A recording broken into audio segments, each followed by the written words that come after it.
Indian Defence Minister Rajnath Singh has underlined the importance of dialogue and diplomacy to ensure peace and stability in the world. जो राजनाथ सिंह साहब हैं, जैसे मैंने बताया 2+2 किया, अभी वो यहाँ पहुँच गए हैं। 10th ASEAN Defence Ministers Partnership, भले ईस्ट हो या वेस्ट हो, India is equally engaging with the international community. Embroiled in several testy confrontations with China over territorial disputes in recent days. India is participating in Jakarta as a dialogue partner. It is an opportunity for it to deepen security ties with ASEAN members. कि अब देश पश्चिमी देशों की तरफ ना देखे, अगर देखना है तो अब भारत दिखे और इनसे सीखे कि किस तरह से देशों को आगे बढ़ाया जाता है।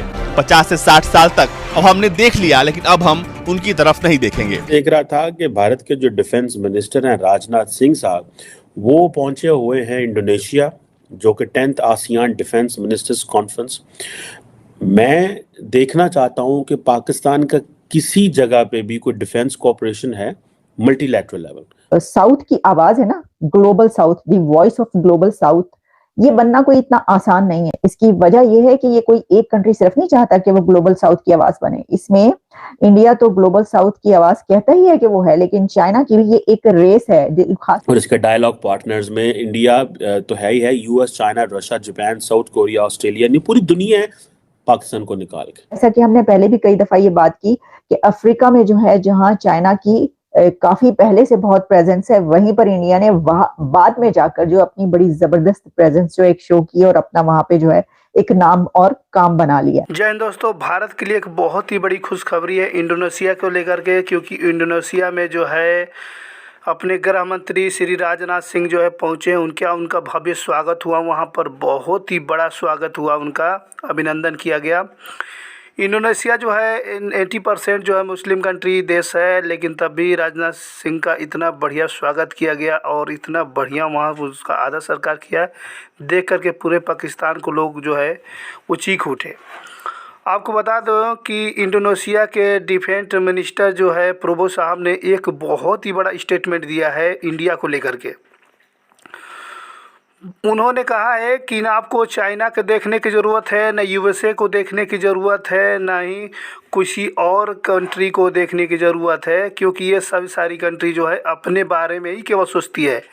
अगर आपको किसी कंट्री को देखना चाहिए तो वो है भारत। भारत को देखिए, जो सबको साथ लेकर चलता है, सबकी मदद करता है, अपना भी उसमें भला होता है, सबका भला होता है। ऐसा भारत का जो है, भारत का एक नारा भी है, बहुत ही अच्छा चलता है, सबका साथ सबका विकास, ये सच बात है। यानी कि इंडिया मिडल ईस्ट में भी मुसलमान ममालिक के बहुत करीब है और साउथ ईस्ट एशिया में भी, यहाँ पे भी, भले मलेशिया हो, भले इंडोनेशिया हो, ठीक है जनाब, India is equally close with them. और चाइना उनका, जिसे वो कहते हैं ना, पार्टनर है। और ये इंडिया के अपने इंडिया आसियान रिलेशनशिप तो डायरेक्ट इस्टेब्लिश्ड है ही। अभी हाल ही में जिस दिन G20 होने जा रही थी तो नरेंद्र मोदी वहाँ गए हुए थे। मैं I am very much interested to see that how we can move on. हमारा किसी जगह पे मल्टीलैटरल डिफेंस कोऑपरेशन है कि कोई नहीं?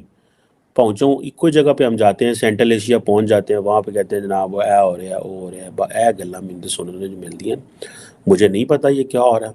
अब ये जो सारे ममालिक हैं, मैंने तो बड़ी देर से इस चीज़ पे कह रहा हूँ, भाई हमने इतनी बड़ी फ़ौज हमारे पास है और हम अपनी फ़ौज को इस्तेमाल कर सकते हैं फॉर सो मैनी रीजंस।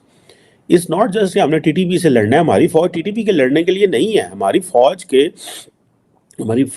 से मुराद सारी जो आर्म फोर्सेस हैं, भले साइबर सिक्योरिटी हो, साइबर सिक्योरिटी के बड़े चैलेंजेस इमर्ज हो रहे हैं।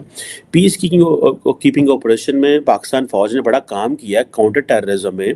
अब ये सारे एरिया जो हैं, आप देखें फॉर एग्जांपल ये जो humanitarian assistance and disaster relief programme है, जिन्हें HADR कहते हैं, पर्टिकुलरली इंडो पैसिफिक रीजन में इस पर बड़ा काम है। हमारी नेवी इसमें बहुत रोल प्ले कर सकती है। So we can be part of all that region. So मैं और इसमें इसलिए कहता हूँ कि एक वक्त था कि जब बांग्लादेश हमारा हिस्सा हुआ करता था, ईस्ट पाकिस्तान, तो हम उस खिते का हिस्सा थे। हमने डिफरेंट मल्टीलैटरल फोरम्स के ज़रिए वहाँ बने। अभी भी we are part of the Arabian Sea और सारा, तो we can just make our way. The only thing is we have to look at अब इंडिया क्या कहता है? इंडिया कहता है जी कि freedom of navigation, overflight, unimpeded law, वो जो कॉमर्स है इंटरनेशनल वाटर्स में, उसको इंडिया उसके लिए कमिटेड है, क्योंकि इंडिया को पता है कि ये सारी जो ग्लोबल सप्लाई चेन है, अगर उसमें इंटरनेशनल वाटर्स में इंडिया की जो ट्रेड है वो ना हो सकी और फ्रीडम ऑफ नेविगेशन ना हुई और चाइनीज ने कोई प्रॉब्लम क्रिएट कर दिया, इसीलिए आप देखेंगे इस खित्ते में चले जाएं तो आपको लगेगा कि ये भाई एक बुक भी बड़ी अच्छी है, द पिवट, आप उसको पढ़ें, जो बेसिकली दैट टेल्स के how this region is going to make impact in coming years. और एक तरफ इंडिया की जो नेवी है, देखें वो गल्फ में पहुंची हुई है, एक तरफ वो इंडो पैसिफिक में पहुंची हुई है। सो ऑल इसीलिए तो नहीं तो इंडिया ने अपने एयरक्राफ्ट कैरियर्स जो हैं वो अपने किए हुए हैं, ठीक है, गल्फ ऑफ गिनी और इधर पहुंचे हुए हैं, वहाँ पे वो अपना काम कर रहे हैं, टका के काम कर रहे हैं, they are making them self relevant.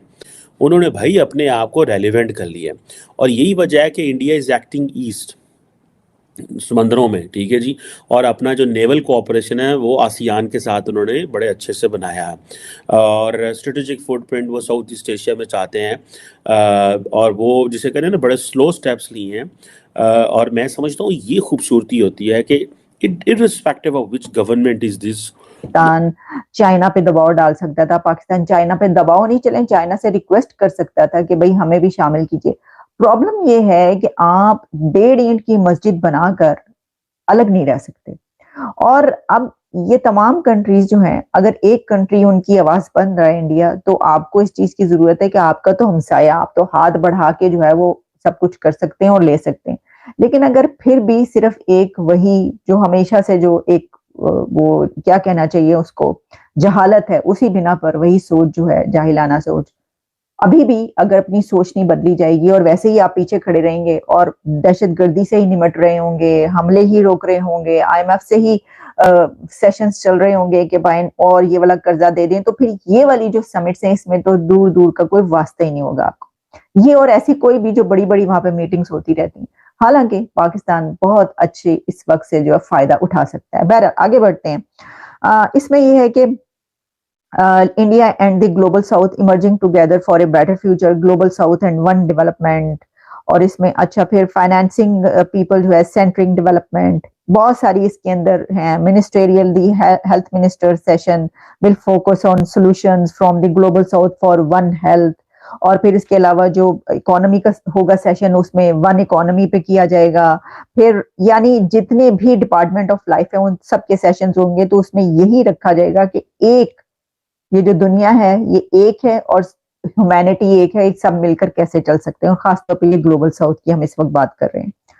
तो G20 की जो आखिर में उसकी वो होगी, लीडर्स की उनका होगा। और फिर नवंबर 22 को जो है follow up on crucial decisions made by G20 summit in September, और उसको जो है वो हेड करेंगे नरेंद्र मोदी साहब। एक तो ये हो गया जनाब, ठीक है, ये मैंने आपको पहले बता दिया, कल से स्टार्ट हो रहा है। दूसरी एक और बड़ी खबर जो इस वक्त चल रही है, अब वो भी देखिए इस हवाले से है कि बांग्लादेश और इंडिया की टाइज पे बात की गई। अब आपको पता है डॉक्टर जयशंकर जो वो यूके में, और यूके में उन्होंने जो है वो कई जगहों पर बातचीत की, तो उनकी जो टॉक्स थी उसमें फिर एक टॉक पे हमने देखा कि उन्होंने, बल्कि उसका जो मैं देख रही थी, मुझे उसका टाइटल बड़ा पसंद आया। उसका टाइटल ये था कि जो 1 बिलियन पीपल जो है वो क्या सोचते हैं दुनिया के बारे में, यानी कि इंडिया के लोग जो है ना वो, क्योंकि अब मोस्ट पॉपुलस कंट्री बन चुका है। इंडोनेशिया से इस बयान को लेकर के पूरे पाकिस्तान में बिल्कुल हड़कंप समझ गया है। लोगों जो कहना है कि हमें तो कोई इंगेज ही नहीं करता है, भारत से इतने सारे कंट्री कैसे इंगेज हो गए हैं। तो आपको मालूम होगा कि भारत जो है एक ऐसा कंट्री है जो सबके साथ जो है विकास के साथ काम कर रहा है। भारत जो है केवल अपने बारे में नहीं सोचता है बल्कि दूसरों के ही बारे में भी सोचता है। भारत को सबको साथ कर लेकर के चलना है और जिसमें दोनों का फ़ायदा हो। बाकी अदर कंट्री जो है वो केवल अपना फ़ायदा सोचती हैं। आपको मालूम होगा इसी बात को लेकर के पाकिस्तानी मीडिया बहुत ही ज़्यादा जो है परेशान हो चुकी है। वहाँ के लोगों का कहना है कि भारत के साथ इतने लोग इंगेज हो रहे हैं और पाकिस्तान को कोई मुंह तक नहीं लगा रहे। पाकिस्तान को केवल वही मुंह लगाता है, उसका नाम है चाइना। चाइना वो भी जो है पाकिस्तान को यूज करता है बस, बाकी अपना वो काम चलाता रहता है। बाकी उससे कुछ पाकिस्तान का भी फ़ायदा नहीं होता है चाइना से। तो वही बात है। बाकी तो इसकी कीनिया पीनिया की तरह बिल्कुल इसका भी कोई वैल्यू नहीं रह गया है। पाकिस्तान का भी किसी प्रकार की वैल्यू ख़त्म हो गई है, किसी भी को एंगेज नहीं होता है। वही भारत की बात करें तो भारत के साथ हर देश खड़ा है, हर देश भारत के जो है साथ इंगेज है काम करने के लिए, ट्रेड करने के लिए। हर तरह से जो है भारत के साथ हर कंट्री खड़ी है, बड़ी बड़ी मुस्लिम कंट्री भी खड़ी है। जिस तरीके से इंडोनेशिया का बयान आया है, इस बयान को लेकर के पूरे पाकिस्तान के अंदर जो है हड़कंप सा मचा हुआ है कि इंडोनेशिया एक मुस्लिम कंट्री होते हुए भी भारत को इतना इंगेज कैसे कर रही है। यह सोच के जो पूरे पाकिस्तान के लोग जो है परेशान हो चुके हैं, सोच रहे हैं कि ऐसा स्टेटमेंट आना बहुत ही मुश्किल बड़ी बात है कि इंडोनेशिया के डिफेंस मिनिस्टर प्रबो ने बोला।